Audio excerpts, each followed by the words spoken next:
जय जगन्नाथ नमस्कार मु पिंटू सकाल सकाल अपने बाहरी गली गोटे बाघर चिता लिखा आज जोटिकी जाऊँ से गोटे बहुत बढ़िया जिन देखी देखो कहते बढ़िया जिन आंब पूरा पाखे पाखे अच्छी आम जहाँ घर को आसी सी हूँ मोर अति संपर्क बर्तमान आम रंग फंग बाहरी गला रंग गोला गोली पिंक भाई करुँच मुझे बच्चे आर्ट भी पेनसिल आर्ट सरी जाइए तो रंग गोला सरला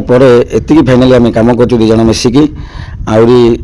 बहुत किसी कम बाकी रही जाइए बर्तमान देखो जहाँ बाहर जी मोर क्लोज रजनी सार सिपुन भाई तो बहुत मोर क्लोज तांकरी बाघर आम आसचु फाइनाली बर्तमान लेखा सरीगला ये ना लिखी देलु देखो सिपुन भाई लिकन लिकिना आमती है आर्ट आपण मैंने कहे तो मुझे आपण मैंने भावुए मुझे आर्ट कम करुँची पेंटिंग कम करने डांस शिखाऊँ जहाँ भगवान मत जी कला देते मुझे कम करूँ तो सेठू कम सारी आसीगली डांस क्लास को शुक्रवार थिला तो पिला आज डांस क्लास कम आई तो जहाँ भी हो जी आई आम क्लास बंद होबार ना क्लास चलो मुझे डांस स्कूल भितर अच्छी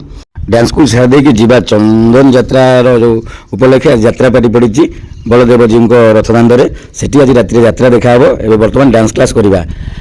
तो मुझे राति पलि आसी यात्रा पार्टी करदी गौरी नंदन यात्रा पार्टी आसी बालेश्वर माने छोटिया पार्टी जहाँ भी भल साजसज्जा तो कर मत तो भल लगे आपने कहते तो राजन भाई आसी मो पाखे पहुँचीगले तो चालू सेठू यात्रा देखी आसी जुम्बा क्लास को आइला बेलू कहीं मोर संगे एमती घटुची आप तो कहे आप एमती घटे कि मोर जुम्बा क्लास आज लोक आसना आम जुम्बा क्लास कराए मुझे कहती ना क्लास करुँची बोली dance class Zumba class art painting सब रकम चली तो देखो फांका पूरा कहीं ना आमर कहीं आसी ना मुझे भावुची घर को पलि जी बोली देखो आपको देखो आम यहाँ डांस स्टूडियो जुम्बा स्टूडियो सब तो ये सॉन्ग क्लास भी ये शिखा जाऊँगी किंतु आज कहीं भी आसी ना भारी टेंशन कहीं मो संगे एमती घटुची आपण मैंने घटुची कि आप कमेंट कहे ये